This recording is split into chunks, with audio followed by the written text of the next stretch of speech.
It is always great to talk with Tom VanHaaren of ESPN, the Big Ten recruiting reporter, and there's so much to talk about right now, Tom, with the Big Ten season about to kick off this week. Yeah, I mean, you know, the talk of the summer leading up to the season, Jim Harbaugh dominated the news. Yeah. And he hasn't stopped, obviously. We saw recently he's been in a milk commercial. Harbaugh has been all over the place. Michigan now off to a great start. Penn State coming in. I think this is going to be kind of the kickoff for them, really the culmination of everything. We'll see how the Big Ten season starts for them and if all this noise and commotion is going to pay off for them. A lot of big names coming to campus this week. On Twitter they popped up. Why don't you run us through who people can expect this week and where maybe those guys are in their commitments? Sure, yeah, I think this is going to be a big weekend for them, but it's not the biggest. October 1st against Wisconsin is actually going to be one of their bigger weekends in terms of the number of prospects coming in, but this is going to really start it for them. Donovan People-Jones, wide receiver out of Detroit Cass Tech, one of the top prospects overall in the country. He'll be on campus. Nico Collins, another receiver, and then Oliver Martin, another receiver. We're going to see Jay Chesson, Amara Darboh. They're going to leave after this season. So we saw that really those three guys, Nico Collins, Donovan Peoples-Jones, Oliver Martin, those are the three top targets for them at receiver. Really big deal for them to impress these guys, get these guys in because they need playmakers at receiver. Peoples-Jones, the local kid, everybody really knows about him and is interested in him. So big weekend for them to get them on campus. Maybe a smaller list of visitors. I think it makes it more personal for those guys too. The coaches can spend a little bit more time with them and maybe try to recruit them a little bit harder. Dylan McCaffrey is the quarterback, of course, that comes in next year's class, and he needs guys to catch the ball. You talked about those two guys that are leaving, and I talked with Wilton Spate last week. I said, dude, do you know how lucky you are to have two of the best receivers? He's like, I think I have the best wide receiver duo in the nation, at least the Big Ten, and then you have Jake Butt there as well. Yeah. When those guys leave, what is the confidence level that they can nail down one or two of these guys this weekend? I think the confidence level is pretty high. I don't know if it's going to happen this weekend. I think Donovan Peoples-Jones, when you get into recruiting elite prospects, these top guys, sometimes you have to wait. Yeah. They like to wait until signing day, put on the hat on TV. I don't mind that. Right, since it does well for me. But the fans don't always like to wait. So I think they're probably going to have to wait and see. But right now, I think confidence level is high. If I had to guess, I think Donovan Peoples-Jones does end up in this class. We'll see with Nico Collins.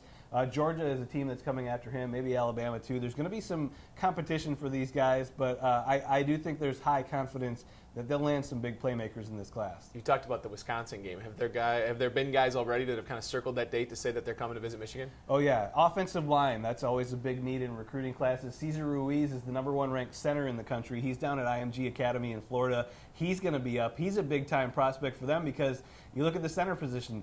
Mason Cole, he's, oddly enough, as odd as it sounds, he's going to be getting long in the tooth soon. He's going to be there a while, so that you want to replenish that position especially. Make sure you have someone to come in at center. He'll be there. Jordan Anthony, a teammate of his, a linebacker, will be there as well. A couple other names will be on that list, but should be a big weekend for them. You talked about Jim Harbaugh and the recruiting impact that he makes. IMG Academy immediately, okay, that jumps out. They were there last over the spring. The milk commercials, everything that he's done. From the recruits you talk to, and you do talk to a lot, and you do it consistently, does it have an effect on them, the persona that is Jim Harbaugh? Oh, absolutely. Because, you look at the type of prospect that he wants, and coaches want similar guys to play for them in personality-wise. They want someone that's like them, like-minded. And you've gotten the chance to talk a lot with Jim Harbaugh. You know that personality, competitive.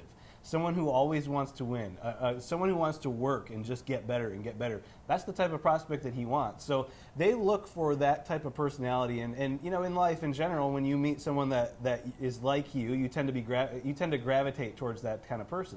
So, yeah, when the recruits see him on Twitter, tweeting out pictures with rappers, the milk commercial, they all love it. They think it's hilarious, and they love that the coach is out there in the public and kind of ruffling some feathers sometimes and making a big impression. We've sat down with him now on Mondays for the last season and a half, and people ask me all the time exactly what I just asked you, and I did it almost rhetorically, but, does everything he puts out there, is he crazy? Like, no, he's not crazy. He's calculated. He knows exactly what he's doing at almost every moment. And when he does take pictures with rappers or go into a rap video and everybody around town is saying, what's that Jim Harbaugh doing? Yeah. Guess what? Those recruits see it as exposure, and they would love to come play for a guy that can get them closer to rappers. And more importantly than anything else, high school kids want to go to the league. They want to play in the NFL, and they see Jim Harbaugh as a coach that can get them there. That's what I always tell people, at least. And I 100% agree.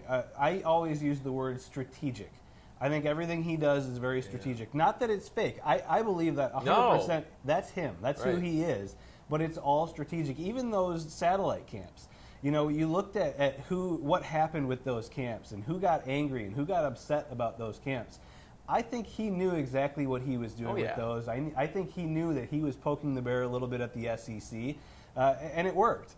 You know, he was in the headlines. He dominated the headlines. Michigan, that Michigan hat, that Michigan sweater was in the news all the time. So very strategic in what he does, definitely. And I think if you looked at how that satellite camp deal went, instead of him being the guy that goes and whines and maybe says, listen, the SEC's over-recruiting, he turned the table and all of a sudden made the SEC a bad guy by calling and being the whiner to him. And then he put himself in a perfect position. Yeah, and you know, then that happens, the SEC comes and says, well, hey, why is he allowed to do that? Right.